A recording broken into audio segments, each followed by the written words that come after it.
Good morning, good afternoon, and good evening, everyone. My name is Darby Coughlin, and I am the events coordinator at AP&P, and it is my pleasure to welcome you to today's AP&P sponsored webinar. We're excited to present the topic, Future-Proof Your Career, Why AI is the Top Skill for 2025 and Beyond.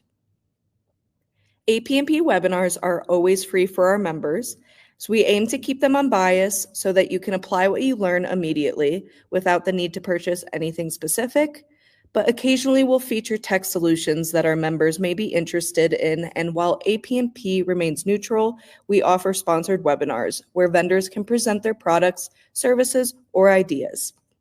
These sessions may include things like product demos or highlights of the vendor's services. Before we begin, I'd like to remind you that today's session is being recorded, and the recording will be available on AP&P TV shortly after the live session.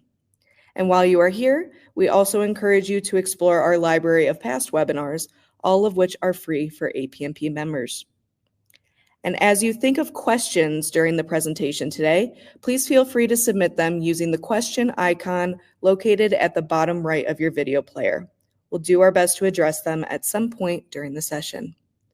Finally, by registering for this webinar, you'll receive a follow-up email with our feedback survey and any resources our speaker would like to share. All right, I think we're ready to go now, so I will turn things over to our presenter today, Christian Ferreira, CEO and founder of Procurement Sciences. Take it away, Christian. Awesome. Thank you, Darby. I appreciate it. Good afternoon. Good morning, everyone. I appreciate you guys taking times out of your busy day to join this session. Before we get too far into it, I'm sure people are still joining right now. We can see the numbers ticking up. So as Darby mentioned, in the lower right, there will be a submit a question. Those are anonymous, so nobody else will be able to see them. We can start off by letting you guys just test that out by submitting maybe where everyone's from, location-wise, then also what part of the industry you're from. So I'm personally from Boston, so feel free to start submitting where you're from, what part of the industry you represent. Maybe you're a contractor, a government contractor, you're in the government, EDU. Love to kind of hear where everyone's from. We see San Diego, we see Buffalo, so two different sides of the country. See not a lot of Northern Virginia, Chicago, see someone else from Boston, so I'm sure you're dealing with the same heat wave. See a lot of public sector, private sector. So we have a good mix of everyone here today. Just some kind of ground rules. You can submit questions the entire time using that button. This is a sponsored webinar, but that being said, this is designed specifically for you. So we don't plan on pushing any of our products, any of our services. Really what we're highlighting is the topic on hand, which is future-proofing your career and why AI is the top skill for it, not only today, but also going into the future. So before the webinar, we sent out some survey requests, and we actually had over 1,400 people respond to it. So it was awesome to see all this data. You can see this word cloud that we put together based on all of these submissions. The question was, where do you see AI transforming your industry the most? Now, I know a lot of the industry today is proposal writers, BD professionals, capture professionals, program management professionals, but you can see the results here are pretty honest and open, which is writing proposal content is the biggest words you see right in the middle. And it is very obvious that generative AI, which is the type of AI we're going to talk about today, is super effective at writing proposal content. But that being said, AI almost has endless use cases. And it's very cool to see all these other ways that people have been using it, from business development to research, proposal management. I see content creation, compliance checking, resume creation, you kind of name it. It is solving a lot of the pains that we've been dealing with for such a long time. Now, here's some other results from the pre-webinar survey, which is pretty interesting, which is the question here was, what level of impact do you feel that AI has on your industry? So again, over 1,400 people responded, and the majority of people were in the 4 and the 5 mark. So over 50% of people found themselves being heavily impacted at that 4 and 5 level. And then the other interesting thing to look at is only about 7% felt that AI would only have a 1 or a 2 mark as far as the impact. So overall, we all can agree how impactful AI is on virtually every industry, because it's not just proposal representatives who submitted answers to this survey. Now, this is another survey that we did a couple months back, which is quite interesting as well, which is the readiness for technological change. So out of 500 people, only 17% felt like they were very prepared for technological change. So we are very much in this like perfect storm situation right now, where we all realize how powerful AI is, not only for our industries, but also for our specific careers, our own personal career journeys. But we don't, for the majority of us, we don't feel very prepared, whether we're somewhat neutral or unprepared. That is the astonishing overall results. So today we're going to talk about a lot of information. It's going to go quick. We're going to send out a recap and a kind of cheat sheet after this to make sure that you're all prepared. But we're going to talk about the importance of innovation. We're going to talk about the corporate demand for AI expertise. We're going to talk about the why now moment. We're going to talk about how you can grow your AI expertise. We're going to talk about some of the risks and warnings specifically for your career as you start to adopt AI, and then some tips for adopting, whether it's you or your teams, future trends and predictions, and then some actionable takeaways that you can use leaving this webinar. So real quick, my name is Ferreira. I'm the founder and CEO of Procurement Sciences AI. If you have not heard about us, we are an AI first platform. What that means is that we were built from the ground level up around AI. That allows us to do some very powerful things. We do not have a legacy software that we're trying to bolt AI onto. We came in at the very early days of AI. We have a lot of experience in this industry, and we started building these revolutionary types of systems that are designed specifically, purpose-built for proposal teams, business development teams, capture teams, program management teams.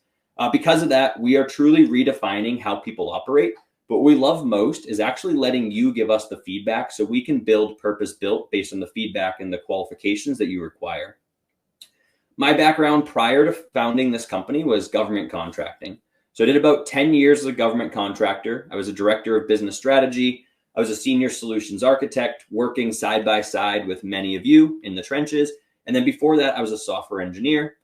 Prior to that, I was in the United States Marine Corps. I did 4 years active duty, a couple tours overseas. And then when I got out, I got a couple different degrees. I have a computer science degree, I have a management degree, and an engineering degree. So I can kind of blend the best of both worlds, which is the technological forward thinking to what's realistic as far as boots on the ground of what you need to actually apply this to your teams and your careers to succeed. I would invite you to connect with me on LinkedIn. You can scan that QR code, or you can just go and search on LinkedIn, Ferreira, and I should pop right up. So I want to start off by talking about this, which is AI will take your career. And what it's going to do is it's going to take your career and it's going to bring it to the next level. Without a doubt, AI is the most powerful technology that we have ever seen. And all of you are positioned extremely well. One, because you're on this webinar. Two, because at this point in your careers, AI is still super new and you're able to jump in and really leverage it to excel and set the bar and set the new standard. So mastering AI is the easiest way to future-proof your career. It is, again, the most powerful technology. It is still super new in infancy stage as far as where you can jump in and start to leverage it. And then by mastering it, it can work side by side with you to accelerate you, to set that bar higher, and again, future-proof your career. So we're going to talk about the importance of innovation quickly. So all of these images, first off, were generated by AI. So it's a very cool use case that you can use AI for. It's coming along very, very quickly as far as the types of images that it can make. But the most important thing here is really what these images represent. And each one of these images is a different world-changing type of evolution that has taken place for us. Now, the vast majority of these, I think we can agree that we never want to look back. We never want to go back to the previous way of doing many of these things. Now, some of these things, if we did even go back, or if we never actually evolved, we would not be to where we're at today as far as a society as a whole. So I know many of you are in the proposal industry based on this as an APMP webinar, but this one hits home typically for the APMP community because this is what's called AutoCAD. And this is how engineers used to build architectural designs and blueprints prior, right, to this AutoCAD software coming out. AutoCAD's only about 40, 50 years old. Today, about 99.9% of engineers in these fields are using AutoCAD. Now, the important thing to understand is that the engineers that were doing this previously to what's happening today did not get extinct. What actually happened was they embraced this new software. And what happened was the software allowed them to accelerate, do more, really focus on the creative aspects of work, and increase their productivity, their accuracy, reduce their errors. And it's very similar to what we're seeing right now in the proposal industry. So here's some innovations that have happened in the proposal industry. And there's a whole bunch of other ones. But I think we all can agree that, again, the innovation that took place here has helped us succeed for the better. So from typewriter to word processor, from every single submission being FedEx binders to email submissions. And yes, I know many of you still have to do FedEx binders, but the vast majority of us have been blessed in the sense that now we can do email submissions instead. To even file cabinets and cloud storage, which is one of the most recent advancements, where only about 20 years ago, somebody's full-time job was to maintain a basement or an entire room full of these file cabinets. And let's say you wanted to go find your most recent proposals or your company backgrounds, you would actually have to go in there, find that paper, bringing out, type it, scan it, photocopy it, versus where we're at today, where we all have cloud storage and local storage, and we take that for granted. So as you could guess, the next wave of innovation is here, and it is moving super fast. All of these use cases on the screen here are possible today. Now, many of them were not possible 6 months ago. Many of them are not possible a year ago, and none of these were possible past 2 years ago. So what we're seeing now is full life cycle of where AI can aid you, not replace you, not augment you. It's going to aid you and supercharge you. So what that can do is, in the beginning in the top left, the AI can help your company find opportunities. It can understand your company profile, match to new opportunities very quickly. Once it finds an opportunity, it can help you with a fit check and a qualification score. Now, if you decide to pursue and go after that opportunity, it can help you build an outline, and it can help you build a first draft. It can help you go in there and review the draft. It can even help you prepare your pricing sheets and the price to win. Now, what we're going to talk about in a little bit is what's called human in the loop. In none of these circumstances do you see the AI doing every single one of these tasks and submitting for you. That is a recipe for failure, and that is unrealistic. The real recipe for success, and for you as your career kind of continues to grow, is you are the gating factor to the AI. You are the one telling the AI to do these certain things and then reviewing the AI to check for accuracy. So let's talk about the corporate demand for AI expertise quickly. And this is going to kind of play into the perfect storm, which is number one, 97% of organizations that use AI are seeing benefits. So it's almost undeniable where it's 97% of companies that use AI see benefits instantly of using it. Lots of benefits, but typically the most highest reported are higher productivity, improved customer service, and fewer errors. Next, 95% of executives believe that without the proper staff who are trained on AI, it will fail these initiatives. So again, 95% recognize that you as the people, the ICs, are the most important kind of aspect of actually successfully being able to use AI. And then another stat, 94% of executives say that companies that don't invest in AI will fall behind their competition. So again, this builds this perfect storm situation where we have multiple metrics that are over 90% as far as seeing results, as far as using AI, as far as realizing if they don't use AI, they're going to fall behind. But the problem is there's a massive skill gap where only 40% of organizations are providing formal training to a fraction of their companies. And that is why you all are positioned in the exact right place to be right now, to become that kind of outlier of the ones who are trained on AI and know how to effectively come in, use it, and be the new thought leaders. So the number one skill gap, again, undeniably across multiple sources, multiple companies, multiple surveys, is AI right now.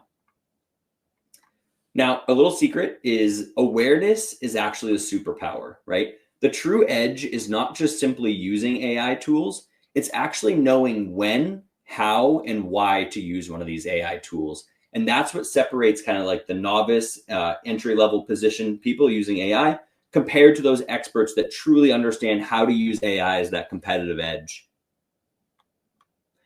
So we're going to talk a little bit about the why now factor.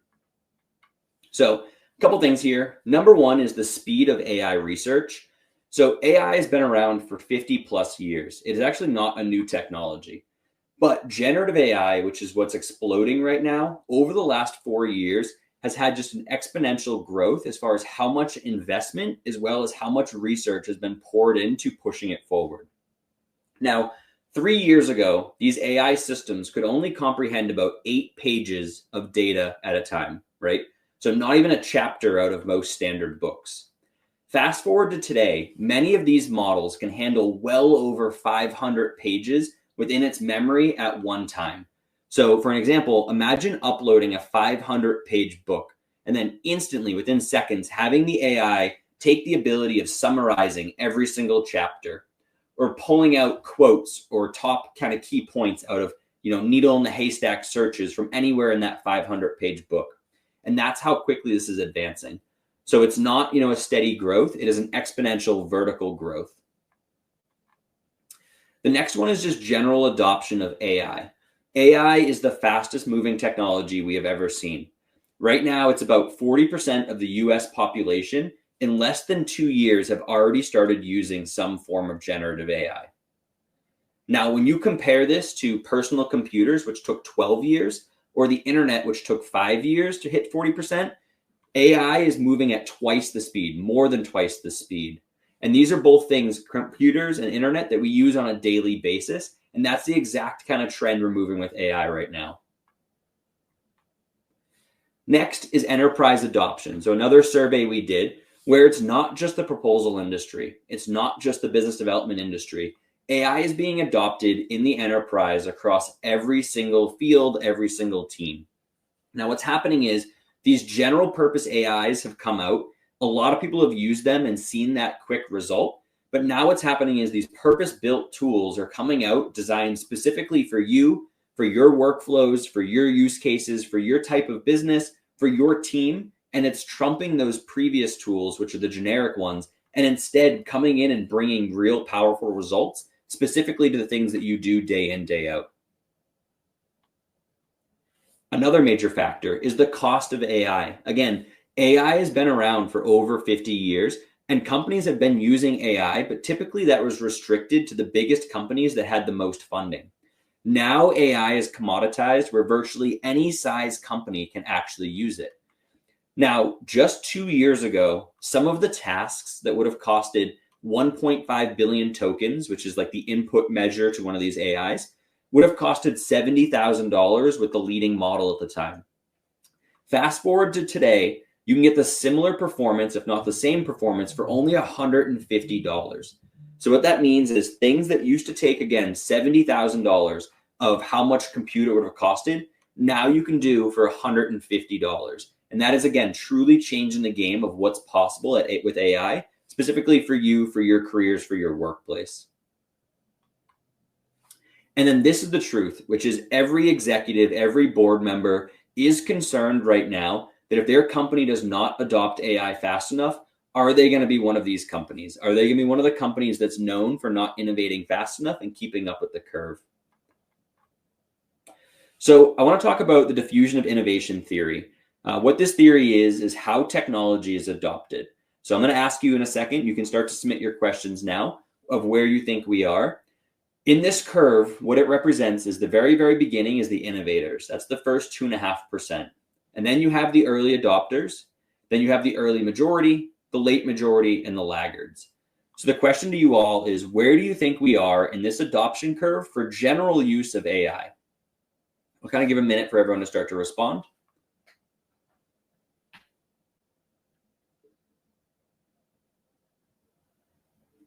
So I see a pretty mixed bag right now of early majority, late majority.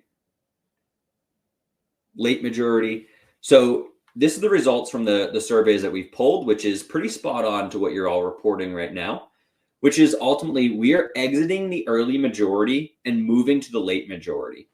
Now, what's important to understand is this is general AI use. Again, these generic tools for virtually any use case, right? When we do very similar surveys, but we look specifically at the proposal and business development industry, which is a very obvious use case for where this AI can help, we're actually seeing us already move past the late majority into the laggard phase. And that's fine, because we'll talk about this in a second, but it's extremely important to understand that this technology is extremely effective at helping proposal writers, business development professionals, because it solves a lot of those long-standing pain points that couldn't have been solved before. Now, why this is okay is it's important to understand this, which is AI is not a static technology. If we go back to that research investment that I showed you earlier, which is AI research and investment is going vertical right now, so is the advancements of what these AI systems can do. Because of that, this innovation theory is actually broken because it's a constant up and to the right motion, where as we start to leave the early majority, a new technological breakthrough comes out, which is going to require you again to learn and adopt and leverage these new tools in different ways that weren't possible before. So now let's get into some practical advice of how you can actually grow your expertise of AI specifically for your career. So the first thing to understand is the longer you wait, the harder it becomes to catch up. This has become a proven theory, which is because of the fact AI is moving so fast and it's growing faster than any other technology that's out there, those that adopt it earlier have a compounding effect over those that wait. So we've worked with thousands of proposal and business development and program management professionals at this point. We have seen a lot. We have the data of what works, what doesn't work, where people struggle, where they get caught up. We'll talk about that. What it really boils down to is these 3 must-learn critical skills. The first one is AI literacy. What that is understanding the core AI concepts and the terminology. This will allow you to have those professional level conversations. You don't need to be an engineer, but you need to understand those basic concepts of how these systems work to educationally talk at that level. Second is prompt engineering and system operation. So what this is 1, learning how to craft effective prompts. A prompt is how you talk to the AI and then it responds to that prompt. And then also how to guide these AI systems. Those 2 together are what give you the actual accurate and useful outputs. And the third thing, which actually erupted because of AI, so this is a reactionary problem that has popped up, is the ability to critically review and recognize AI content. So we'll talk about it, but AI gets things wrong, right? And the ability to come in here and be able to evaluate AI generated content and pull out things like quality and accuracy and just generally recognize if something was generated by AI is a super important skill that is rapidly becoming more in demand. So we'll start with AI literacy. And again, if you want to take a screenshot quickly, you can. We are going to send out a cheat sheet. Also on our website, we have a bunch of cheat sheets and study guides, but we'll send this out to everyone. We're going to break these down super simple. If you go and Google every single one of these, your head's probably going to start to spin because it's going to be these super complex explanations. And again, you don't need a computer science degree. You don't need to speak to these at the technical level unless you're technical. But most of the time, what you need to do is understand the basics and the most simple way to understand each of these terms. And that's what we're going to send out. And again, these are the terms you're going to keep hearing pop up in business meetings, in team meetings, in vendor reviews. These are the terms that will keep popping up. And you want to be able to have like that basic sense to be able to understand what they are and be able to ask the educational questions. Next is prompt engineering.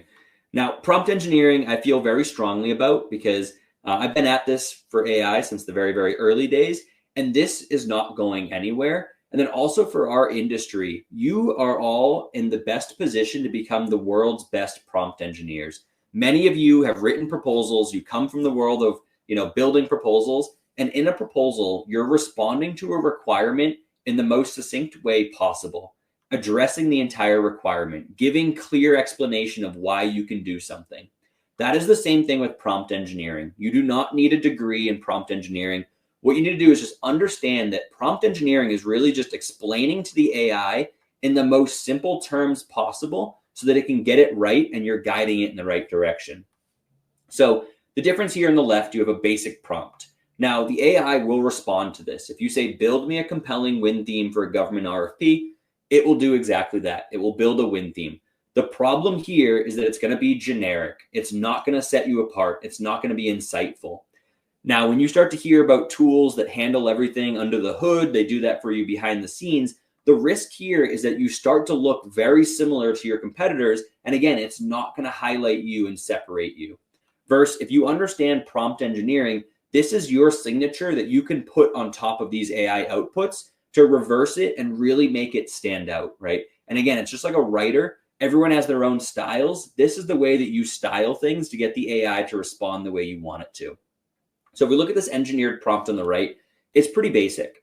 At the end of the day, there's all these different ways of, formatting engineered prompts. But if you just remember this, which is first you give it a role, you tell it to act like a certain role, then you give it a task, very clearly define what you want it to do, and then you give it the format. And the more information you give it, the actual better the result. And the final thing to do is give it background context. So that's information about the project, your company, your industries, things on those lines.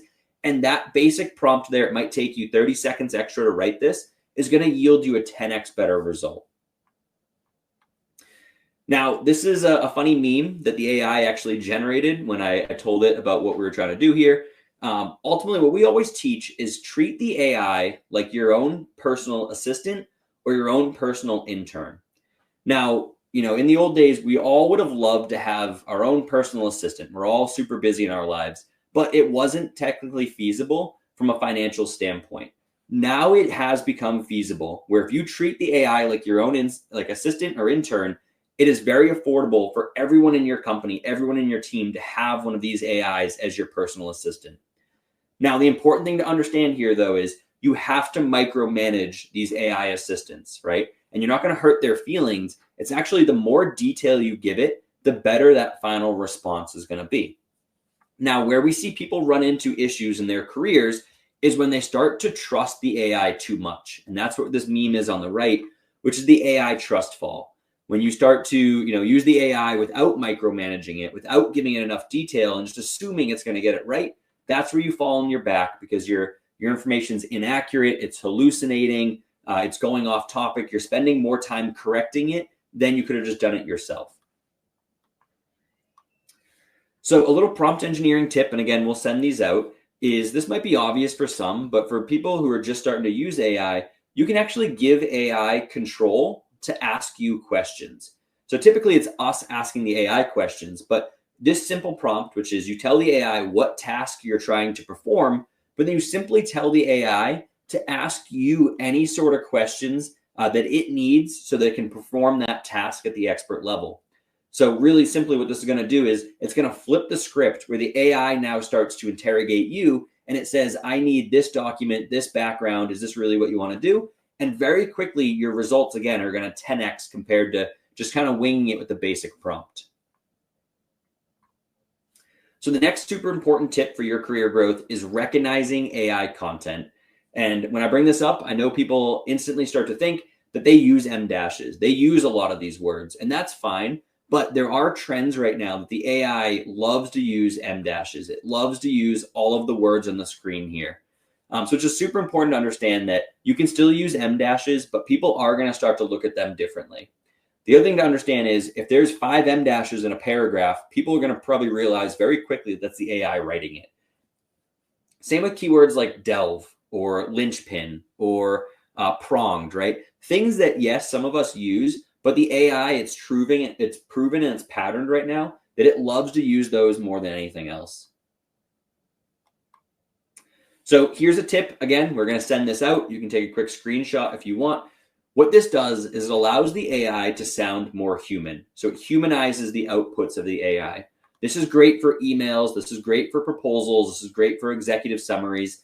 Anywhere where you don't want it to sound AI because you're going to send it externally, right? If you're doing research, it's not going to matter. If you're building an executive summary or an email, you probably don't want people to realize right out of the gate that you're using AI. So how this works is you can customize it to your preferences. You can add in additional words you don't like. But what it's going to do is when you insert it to the AI or you put it into the AI's kind of memory bank, it's going to reference this as a rule every time it generates. So coming to AI adoption, in your career growth, AI is going to be an emotional roller coaster. It is going to be a constant emotional roller coaster because, again, just like that innovation curve, When you come in there, you start to use it, it's going to keep advancing. Typically, I think we're all past the bottom left here, which is the confused state. I think we all know what generative AI is. It's mainstream at this point. We're probably all past the nervousness phase, which is it safe? Will it replace me? I think for the majority of us, we've realized that AI is probably not going to replace us, but what's at more risk is someone else who's better at using AI than I am, who could come in there and actually replace my career. And then what happened is majority of us are still either in this excited phase or in this FOMO phase. So excited is where you first start to use these AI tools. You get this dopamine hit and you get super excited about what these generic AI tools can do. You see it do things that were never possible before. And again, you get super excited by the possibilities here. But then what happens is you typically start to get FOMO, which is fear of missing out. And what happens is you realize these generic tools are very cool, but the specialized tools that are being built specifically for proposals and business development and program management, they have far superior results and they truly understand you and your workflow. It takes time. Eventually, your company will typically buy these because of how powerful they are. And then you get that dopamine hit again and you become super excited. You start to use these tools and then you start to realize that, there is a nice balance where the AI is not a silver bullet. You'll become slightly frustrated because you'll realize the AI makes mistakes, right? And it's important to understand that the symbiotic relationship is that treat it again like an assistant or an intern. And just like an assistant or an intern, it's going to make mistakes. And then typically at that point, people start to realize that steady growth factor, which is AI can be my personal assistant. It is good for certain things and it is bad for certain things, right? And then you start to be forward thinking, future thinking. You start to adopt it. You start to embrace it. You start to teach others what you're finding is the best use cases and also showing them the warnings of things to stay away from. And then just like any major skill, mastery is going to require patience. And I'm sure many of you can resonate with this photo, which is on the left, when you first start using these AI tools, again, you're super excited. You get that first dopamine hit when you see one of these AI tools generate an executive summary or summarize something that would have taken you hours before. You say thank you. You say please to these AIs, right?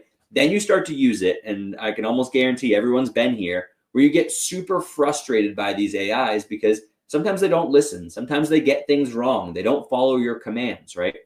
I think it's super important when you start to hit this to think back to this conversation, which is imagine if you were not using AI. Imagine if AI did not come on scene 2 to 3 years ago and you were doing things traditionally, right? And then remember that any great skill is going to require that patience to continue to master it. So again, we preach very heavily that AI is your personal assistant. A lot of people try just one or two things and don't realize all the use cases that AI has.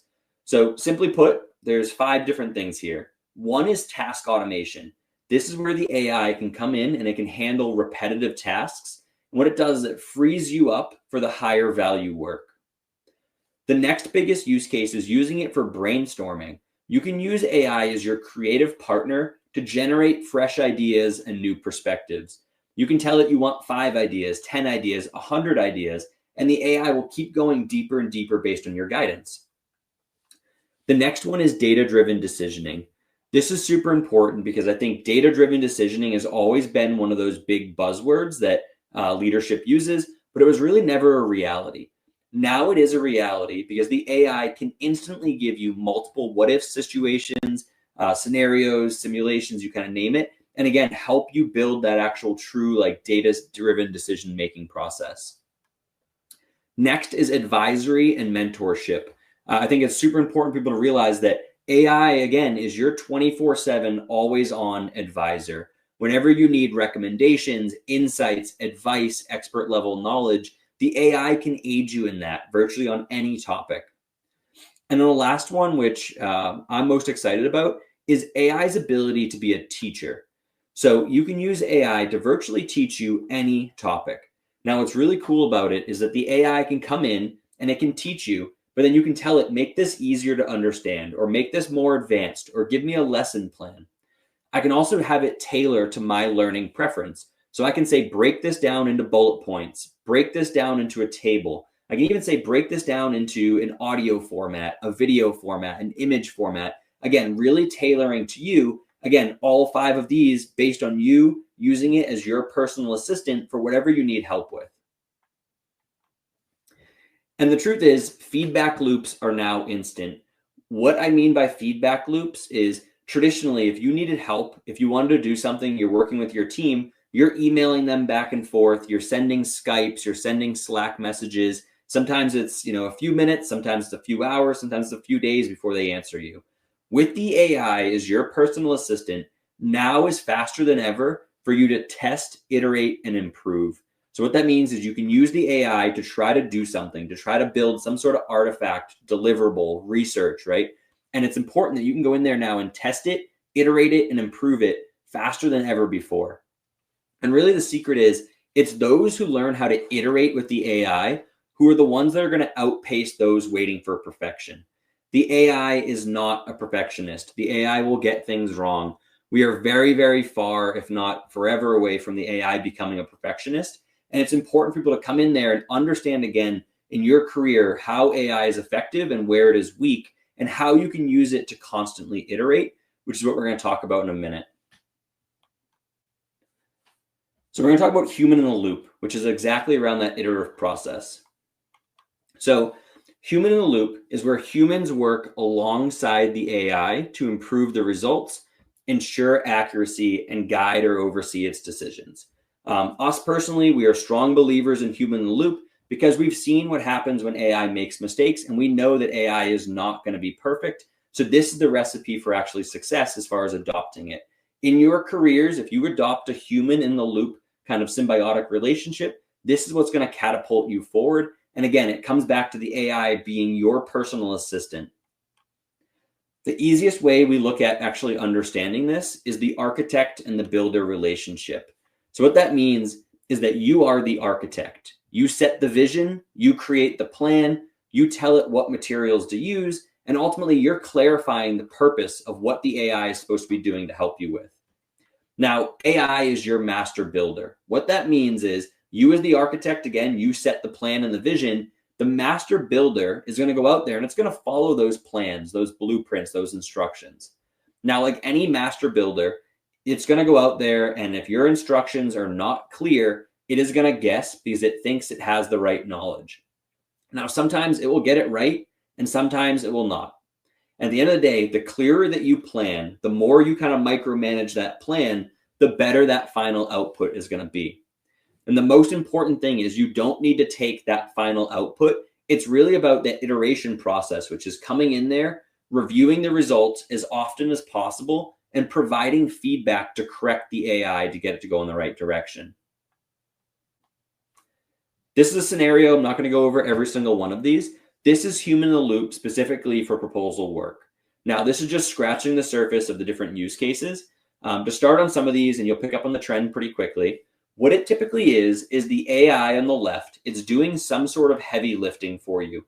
So what it's doing is, like in the first one, it's extracting the clauses from the RFP. Then you stop, and there's a gating process. That gate process is where the human steps in, you step in, and validate whatever sort of output it's creating. So in this case, it extracts the clauses from the RFP, you stop, you gate review, you check it, you validate for accuracy and adjust it. Another example, the AI recommends past content to use for whatever project you're working on. Again, you don't blindly trust it. What you do is you stop, the human steps in, and you tailor the content to your opportunity, to that agency, whatever project you're working on. The trend here is, again, AI does the heavy lifting, you stop, the human steps in, iterates on it, reviews it, does the verb of validation, tailoring, conducting, checking, aligning, you kind of name it. So now let's talk about some risks and warnings. Just like using AI as a force multiplier, AI can also hurt your career growth. So with any great power comes great responsibility. And it's super important to understand just these basics, but keep learning on your own time. The first one is data privacy. It is super important to understand that various systems, especially public systems, generic systems, what they're trying to do is they're trying to leverage your data to train larger models in the future. That is how they have a flywheel effect. That is how they beat out their competition. So it is super important to understand that any sort of like non-enterprise designed system, the likelihood is there is a high risk that your data becomes public knowledge. So be very cautious about that. Next is company policies. This is probably pretty obvious, but I have to bring this up, which is you need to follow your internal guidelines. I talk to way too many people that say, yeah, our company bans it, but I still use it on the side or on my phone or on my personal computer. That is a huge risk, right? You're better off going to your company, presenting them the facts of tools that are built for the enterprise, that have the enterprise level security, and showing them the ROI versus risk being caught. Because again, the next one could happen, which is accuracy and hallucinations, right? You have to be very careful because AIs make things up. AIs, as I mentioned before, are not perfectionists. They get things wrong. They have errors. They have false information based on how they're built, which we'll talk about in a second. Hallucinations are super important. This is probably the number one thing that can get you in trouble in the workplace, which is blindly trusting what the AI says. Next is feasibility. Super important to understand that AI is not always, the cure-all, the silver bullet. Ultimately, you need to understand when AI is the best tool for the job, and then when other legacy tools might be the better tool for the job. So we'll talk about deterministic versus probabilistic in a second, but that feeds into why AIs make things up, and then also why AIs are not always the best tool for every job. And the last best practice around the warnings here is never copy and paste AI outputs blindly. It's super important that you review everything the AI outputs. And again, never blindly copy paste something in, especially if anything's mission critical. So deterministic versus probabilistic. The easiest way to understand this is right out of the gate, AI is probabilistic. What that means is AI guesses based on probability. It's predictive. There is randomness, there is chance. Deterministic is like a calculator. And these are like traditional algorithms that we're used to, where with a calculator, 2 plus 2 can only equal 4, right? Generative AI is not deterministic. It is probabilistic. Because of that, it has the tendency of getting things wrong. It has errors. It has hallucination. Another example of probabilistic algorithms is a GPS. So with a GPS, what you're doing is you're saying, I'm at point A, I'm trying to get to point B, what's the best route? And it's giving you multiple routes based on probability and predictive analytics as far as what it thinks is the best path forward. And just like a GPS, it can get things wrong. Same with these AI chatbots.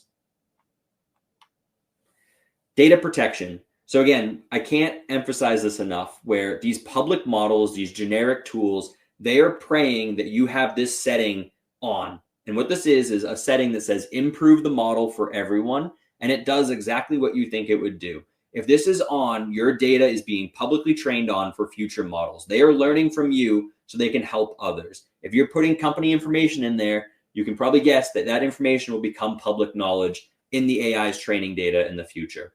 By default, most of the time, this is turned on when you first sign up. You can go in there and turn it off. Even when you turn it off, I would have extreme caution because a lot of these companies right now are getting highlighted for still training on your data. So be very cautious of that. Next, let's talk about hallucinations. And I know many of you have heard this term.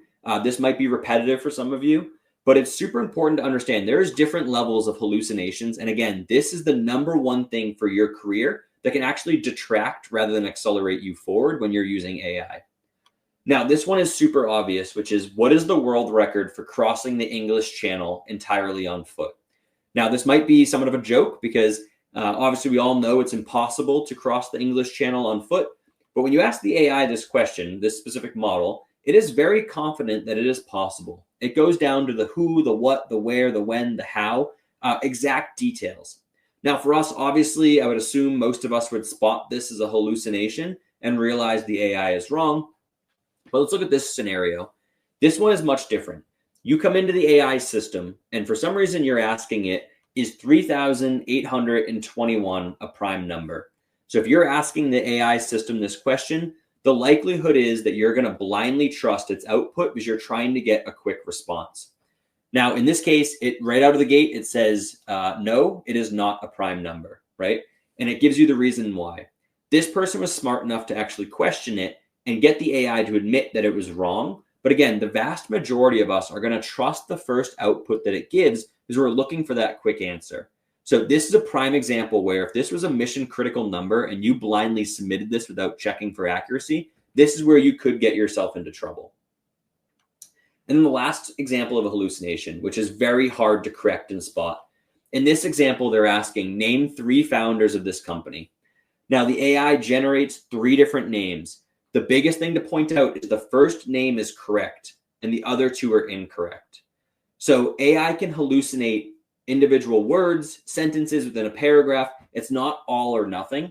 And the problem here is if you go and you start to like spot check this, you're probably going to type in the first name into Google. You're going to see that it's accurate, and you're probably going to believe the rest of the information is accurate. But the truth is it's not, and it can build those hallucinations, which again can get you into trouble, especially on mission critical tasks. And the last example to protect yourself here is not using AI as a shortcut, more specifically, not using it to blindly copy and paste. So we see this quite often, which is people will copy and paste the entire AI output, and then what will happen is it'll go in there and it will actually contain some of this filler information, such as here, like, would you like a slightly more casual or formal version?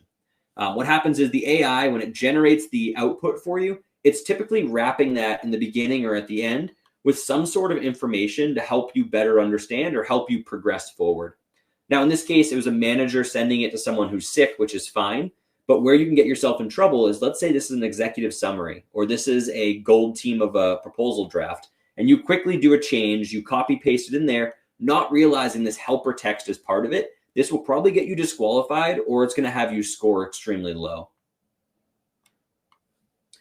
So let's talk a little bit about some adoption tips. So again, we've worked with thousands of proposal professionals of all different levels, from entry level in AI in the very early days to many of them are at that expert level and continue to excel. This is what we see as the best practices, the most commonly used adoption strategies that we push. The first one is start small. We see this very often, which is companies will come in usually at the executive level and they hear about the hype of AI adding 99% efficiency to something. And they come in there and they expect you to be able to do that on day one, or they expect AI to overhaul everything at once. The truth is, you don't want to boil the ocean. That just adds friction to your company. Really what you want to do is come in and you want to focus on the biggest pain points to start. So you want to evaluate what are the biggest pain points in our company, and then go in there and start to change those one at a time. And that's actually how you start small. You're effectively tackling the biggest problems your company has and seeing quick return on investment. Now, with that is the second bullet, which is crawl, walk, run. Where people typically get this wrong is they think that crawl, walk, run is for using AI in general, right? It actually needs to be broken down to a more granular step, which is you should be crawl, walk, running for every major task you want to use the AI for. So once you identify what the biggest bottlenecks are in your career or in your company, then you go in there and you start off very small by crawling and trying to do that use case. Let's say it's building a compliance matrix, right? You come in there and you start very small. You learn how it builds it, how it works, what the limitations are, and then you start to walk. You start to get more confidence in how it works, and then you start to run for that specific task, right? So now you're at that mastery level of compliance matrices, and then you start over again and you do crawl, walk, run for the next task. Maybe that's outlining, maybe that's first drafting, maybe that's resume matching, right? It's not crawl, walk, run for everything. It's coming into those individual tasks and learning how to master them one at a time. The next thing is identifying champions. And I think we all know this, that everyone has different levels of technological skills. Now, AI, what's nice about it is that it really doesn't matter what level you're at, because the AI will guide you. But that being said, there are people that live and breathe AI, and all day long they're using it in their jobs, and at night they're using it. And they become super users, and they become subject matter experts, and they far outperform everyone else. What's super important is to identify who they are, and typically they're super passionate about it. And what you want to do is bring them in to lead initiatives within your team, right? Or if you are the super user, lead the initiative to teach others what works, what doesn't work, what's your favorite use case, what are those bottlenecks in your day that you've been applying it to. Next is continuous learning. So as I mentioned, first off, 3 years ago, this type of technology did not even exist. And when it first came out, it was only doing 8 pages at a time. So you would imagine the use cases then are much different than the use cases today. AI is continuously growing. You need to continuously invest in certifications and workshops and peer learning, because again, as you master it, it's going to keep growing, and it's a constant continuous cycle of trying to learn and trying to learn new ways of using it. And then the last tip here is pilot projects. This probably goes without saying, but again, we see this quite often, which is people come in and try to use AI on like a must-win proposal. That is a recipe for frustration and probably a recipe for failure. Really what you should do is come in and apply it to a low-risk project. And then from there, build up over time. What that does, it allows you to come in kind of a stress-free environment. If you mess something up, it's not going to be held against you, and you can adopt it and again, start to share those learnings, versus if you try to apply it to a must-win proposal and it starts to frustrate you, it starts to, teeter you in the wrong direction, it could have you lose the proposal, and then it's going to kind of crush everyone's morale. So let's talk a little bit about future trends and predictions. So the first one is AI is very quickly becoming the baseline. It is becoming table stakes for operating. Everyone will be using it in the next couple of years. And that kind of ties into the second trend and prediction, which is widespread adoption. We're already seeing, again, moving into like that late phase of general adoption, specifically in the enterprise. Within the next 2 years, over 90% of enterprises will have AI adopted, not just in one field, but in multiple fields. Next is the growth of large language models, which is LLM is the abbreviation. We didn't really talk too much about them. The assumption was that most of you probably know what LLMs are, but an LLM, a large language model, is the actual engine behind the scenes powering these AI applications. Large language models as a whole are still very much in their infancy stage. They are still very new in their long-term evolutional kind of climb. And what's going to happen is more and more investments going to continue to push forward, and they're going to continue to evolve faster than we know how to handle them. And they're going to keep growing and doing things that, again, we never thought were possible. Again, if you think back to 3 years ago, to 2 years ago, to even 6 weeks ago, AI continues to change. It continues to do new things that were never possible. Next is the rise of AI agents. We saw this, which was, when AI first came out, many people were skeptical of what it could do. And then all of a sudden you started to see a lot of these like old software companies or companies in general start to slap the word AI onto everything. Now, were they actually doing AI? Some of them, most of them, no. We're going to see the same thing with this new term, which is agents. You're going to see agents tied to everything. It's going to be all over the news and social media. It's just a fancy way of saying an AI assistant that is purpose-built for a very specific task, right? So you build an agent to help you focus on a very specific task. Right now, they're super powerful because what's happening is companies are realizing that you can connect multiple AIs together. So traditionally, what we've always done is the human talks to one AI and the AI responds back to the human. But what we're finding now is that the human can ask the AI a question, and then the AI can go out there and ask 3 other AIs the question, and then they can chat amongst each other to contradict each other, to refine the response before it gets passed back to the human. That is in a nutshell what AI agents are, and that is happening right now. So yes, they are super powerful. What's going to be hard for you all is to distinguish between, the buzzwords versus the actual agentic systems. The last 2, knowledge graphs. I know this industry is super heavily involved in content management and building out proposal reuse libraries, and it's a huge time-consuming task. If you think back to what I said before, which is 1.5 billion tokens is pretty much the majority of a content library. That's how big it is. That used to cost $70,000, and it was just not a practical use case for AI. Today, it is very practical. And what you're going to see is a lot more of these systems are going to start to automatically structure your data into these knowledge graphs, into these knowledge engines, and kind of redefine the way that we used to do content management. And the last thing is emergence of new workflows. Super important to understand there's new ways of working, new ways of doing the things we used to do before are going to erupt. You should look at your old workflows and your old methodologies as blueprints, and then look at how you can apply AI directly to those. And then just to wrap up quickly, some actionable takeaways. The first one is the longer you wait, the harder it's going to become to catch up. I showed that curve as far as the exponential growth, people that early adopt it. It is the truth. The longer you wait, the harder it will be to catch up to those that have been adopting it.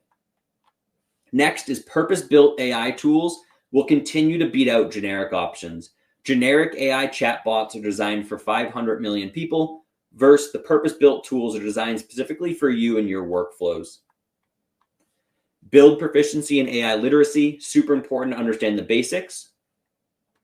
Get hands-on experience with AI systems. So we call this muscle memory. Super important to go in there and get the clicks in, the repetitions to understand where it's strong and where it's weak. Be open to change, stay curious, and always look ahead. That is probably the number one biggest piece of advice for your career, which is you are the change agent. You have the ability to help your companies shape their futures, shape the new transformational change of how they can use AI to apply it to their workflows. And then lastly is prioritize using AI for strategic insights, not just speed. And then real quick, just about us. Again, everything prior to this was about you.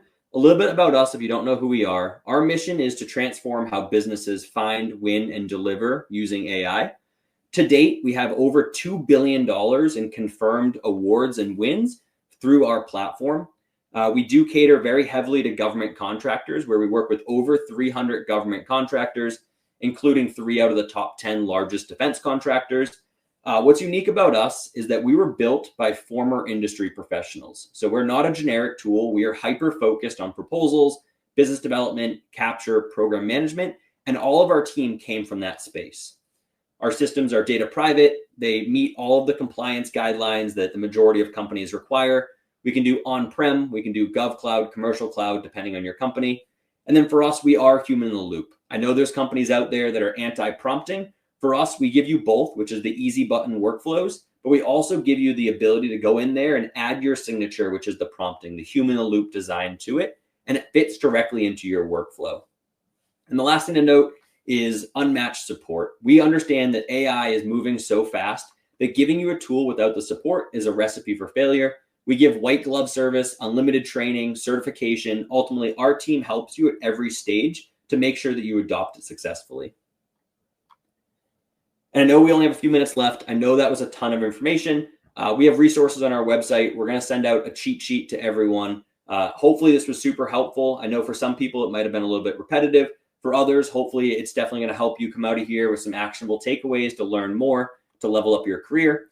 If you do want to learn more about our product, our team, our services, I would encourage you to scan for a free demo. There is no obligation, just to watch what our team has put together. They'll show you the platform. They'll show you how it can affect your workflows, your teams, your specific industry. And I'm sure you'll get a lot of insights because, again, we're here to ultimately work with the industry as a partner and not just be a vendor. So that being said, I see there's a bunch of questions. So I'm going to go through them and answer them. I will reach out to anyone who submitted a question that I did not answer. I will respond via email within the next couple of days to all of those questions for you. All right, so a bunch of random questions. The first one is, can AI update databases? The answer is yes. You can give AI access via like a tool call to have write permission to a database. That is very risky depending on the type of database it is. If it's a database just for the content that it's using to generate its answers, that's not risky. If you're giving it full write permission to like a system of record, that's where it becomes a high risk. Next one is, what separates you from other AI tools? I think from like the highest level is that AI is central in everything that we do. We're very much not a black box system. We do not do everything under the hood for you. We put it out there in the open so you can tweak it and you can modify it specifically to your workflows. The other big thing is, I would say one warning is to watch out for companies and who they're owned by. We see a lot of this right now, which is we're privately owned. We're backed by venture capital, one of the largest venture capital technology firms. But we see a lot of companies that are actually owned by larger competitors to your company, or they might be going after the same type of work for, as you behind the scenes, which starts to raise the question of privacy, security concerns. Are you helping them build a system that might be used against you? Some other questions. Where do you see teams fail the most? I think without a doubt is, one, they select tools that don't give you the proper amount of training, and they just kind of train you and let you go off in your own direction versus the constant iterative training. The other thing we see is people trying to tackle way too much at once, right? The AI, again, is not that silver bullet. It is not the cure-all. It can definitely help you. It can help your teams. It can help your careers, but it is not designed to cure everything, and you need to start small and identify the best pain points.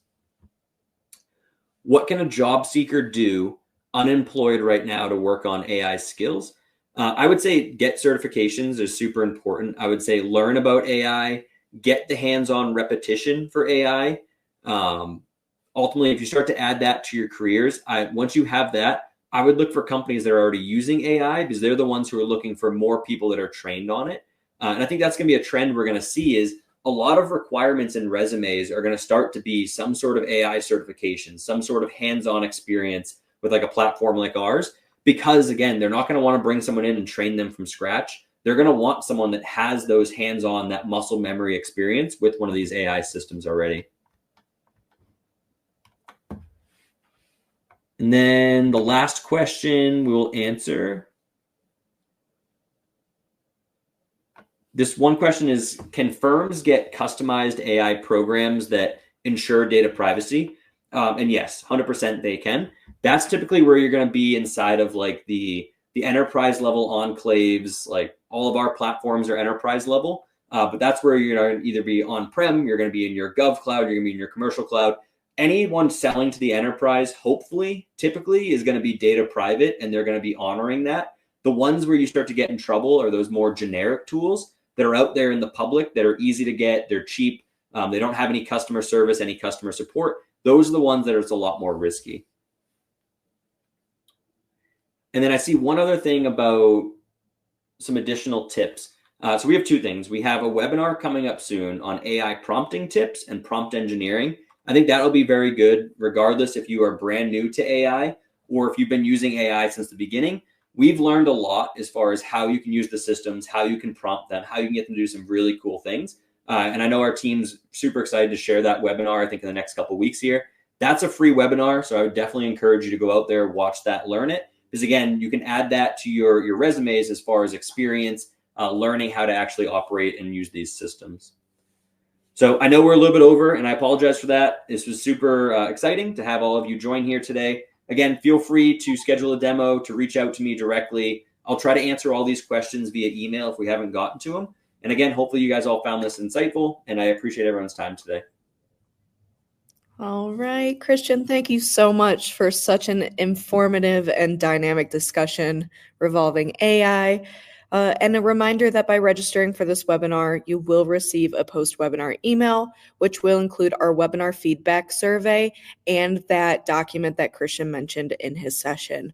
To our attendees, the recording of this webinar will be available on APMP TV shortly. Thank you again for joining us. We hope you all have a great rest of your day.